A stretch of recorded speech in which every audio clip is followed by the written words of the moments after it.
ଅପା ଆପଣ 80-90 ଦଶକରେ ହେଉଛନ୍ତି ସୁପର ହିଟ୍ ହିରୋଇନ। ହିରୋଇନରୁ ତାପରେ ମଝିରେ କିଛି ଦିନ ଗ୍ୟାପ୍ ନେଇଗଲେ, ହୁଁ ଯେମିତି ଆପଣ କହିଲେ କି ପୁଅ ପାଇଁ ହୁଁ। ବେଳେ ବେଳେ ଆପଣଙ୍କୁ ଲାଗେନି, ରିଗ୍ରେଟ ଫିଲ୍ ହୁଏନି କି ମୁଁ ଆଉ ଯଦି ଟିକେ ସେତେବେଳେ କାମ କରିଥାନ୍ତି ତାହେଲେ କିଛିଟା ଅପରଚୁନିଟି ମୁଁ ମିସ୍ କରିଦେଲି ପୁଅ ପାଇଁ? ପୁଅ ପାଇଁ ମିସ୍ କରିନାହିଁ। ପୁଅର ଯେତେବେଳେ ସିଚୁଏସନ ସେମିତି ଆସିଲା ମୁଁ ବାଧ୍ୟ ହେଲି ଘରେ ରହିବା ପାଇଁ, କିନ୍ତୁ ତା ପୂର୍ବରୁ ହିଁ ମୁଁ ପ୍ରାୟ ମାନେ ମାନେ ଦୂରେଇ ଯାଇଥିଲି ଇଣ୍ଡଷ୍ଟ୍ରିରୁ।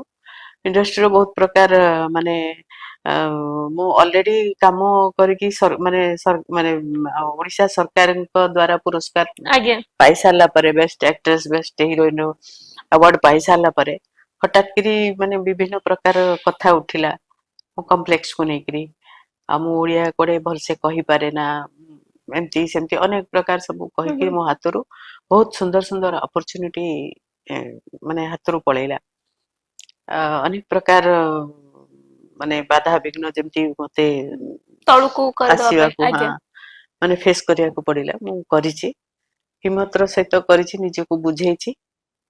ମା ପରିବାର, ମୋ ପରିବାର, ବାପା ମା ସମସ୍ତେ ବୁଝେଇଲେ। ବୁଝେଇଲା ପରେ ନିଜକୁ ଷ୍ଟ୍ରଙ୍ଗ କରିବାକୁ ପଡିବ ବୋଲି ସେ କହିଲେ।